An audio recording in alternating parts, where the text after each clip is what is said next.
sa panonood ng programang ito.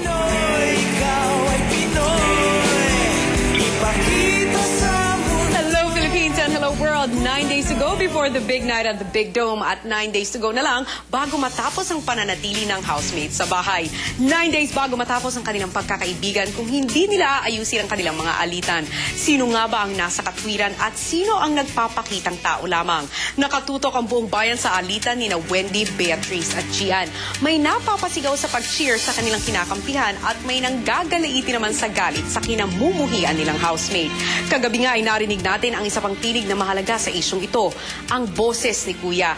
Ano nga kaya ang ginawa ng mga lalaki matapos silang pagsabihan? Maibalik pa nga kaya nila ang dating samahan? Mabuti pa ay balikan natin ang Day 115 sa loob ng bahay ni Kuya. Umaga pa lang pero damang-dama na ang pananamlay sa bahay ni Kuya. I miss everybody.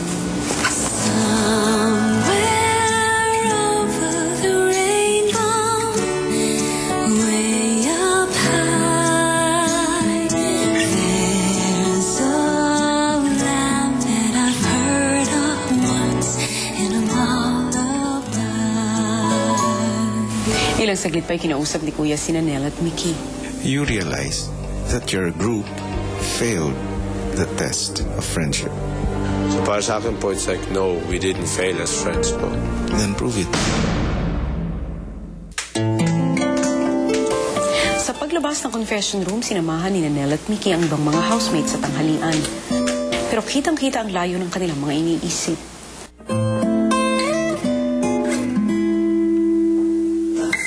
Nang matapos kumain, si Bruce naman ang tinawag ni Kuya.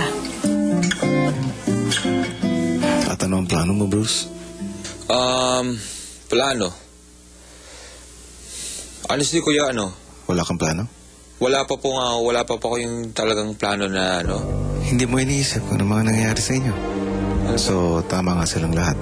Umikot ang mundo mo kay Wendy. Ano ka ba sa loob ng bahay, Bruce?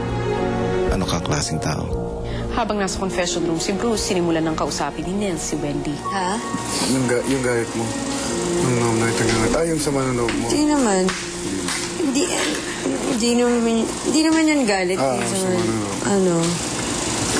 Siyempre naisip ko, ganun pa rin. Pero, parang wala na akong pakialam. Bakit hindi dito? Sa labas? Saan may camera dito? You want to talk to me, kanina? You want to talk to me?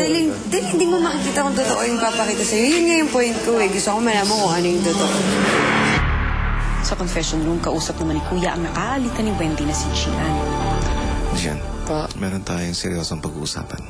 Ipinagpaliban ko lang ito dahil sa pakiramdam mo. Nung nagsabi ka sa akin na meron kang inilihim, bakit mong ginawa yun? Ano na po ako nun, over that stage. And yun nga po, ayoko pong ma-judge sana kasi yun nga po, buong parang ang pagtingin, the way I see it, yung mga tao po, without even me saying a word or doing anything, na may misunderstand po agad ako or na may misinterpret. So baka ma-misjudge po ako. So why did you bring it up again? Last Sunday, ang dami ko pong na-feel and it came to a point na I started to think or believe again that maybe I was born a weak person and I die a weak person. Parang ganun po. Sinabi mo it's unfair na meron ang lumabas at bumalik sa aking bahay.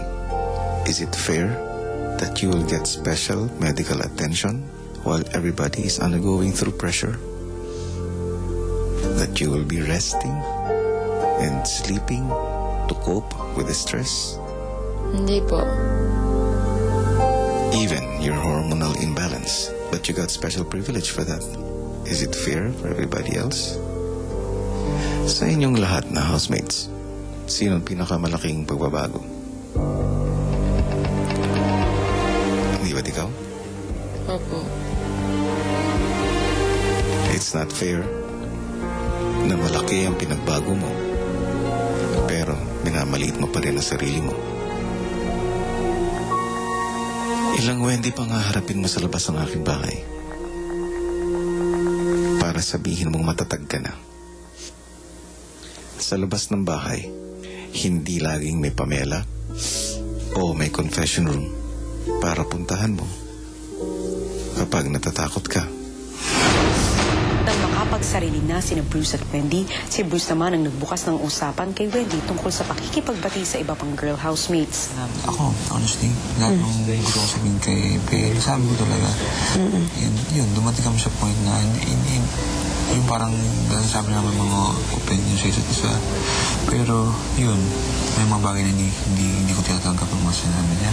Mga bagay din na yun nga, hindi niya tinatanggap sa akin. So parang irespeto na lang yung kung ano yung mga ano namin, opinions, ganyan. Wala, iba-iba rin siguro tayo na approach sa mga bagay. Pero ikaw kasi yung nagsabi na hirap ka mag-forgive eh. Parang saan mo nangyayari na, parang ako yung hirap mag-forgive, parang ikaw yung ano, parang wala na sa'yo, okay na, oo. Funny lang. You were saying about the fear that it went like kahit nandyan pa, pero yun nga. And now sinasabi mo takot ka. Yes. Why? Ngayon, ang dami ko, nadagdagan pa yung takot. Why? What? What do you feel? Hindi ko alam. Basta natatakot ako. I can feel it. What? Ano ko? What? I don't know. So kanina you wanted to talk to me. Ano gusto mo usapan? Wendy, Oo, pumasok ka sa kotse. sabi ko na nga ba? Pati yung ano. Nang makahanap ng pagkakataon, gumawa na si Gian ang unang hakbang sa pagharap sa kinatatakutan. Stay Bago there. si Wendy, kinausap niya si Bruce. Honestly, yun nga, na parang sinasabi niya, hindi pa talaga siya ready mag-pag-usap dito. Kasi, alam mo yun, mas gusto niya na mag-pag-usap sa inyo sa labas. Nainilan ko dahil feeling niya, nagpapaka-plastic ako. Alam ko hindi madali. G, di ba? Hindi ko naman siya pinipilit na maniwala sa akin. Ano ba yun? Sa akin, naman. Hindi, ano yun? Ayun nga po, parang hindi po ako craving na maayos or whatever. Pero I'm not closing Dahil? Hindi ko po kasi nafe-feel yung urge na Kasi ako po, I know myself. Pag meron pong something sa isang tao, kahit kunyari galit ako, may time na nafe-feel ko talaga na parang I really wanted to patch things up. Gusto kong mayakap yung tao na yun. Ganun pag nakita ko, parang gusto kong pansinin na kasi hindi ko matiis. Right now, hindi ko talaga yun ma-feel. Sabi ko sa'yo, iba yung ano niya sa akin from the start. Iba, basta, I know she's only one person. I know lagi niya sabi, can't please everybody. Pero, alam mo yun, hindi naman ako, ang sakit. Kasi Siguro, G, yun nga, di ba? So, may mga nasabi ko sa kanya na sobrang niyang generation, sobrang niyang vinalyo, tinreasure niya yung mga sinabi mo. And yun parang, di ba, palagi yung mismong point na ayaw niya is yung tinatawag mo siyang ate.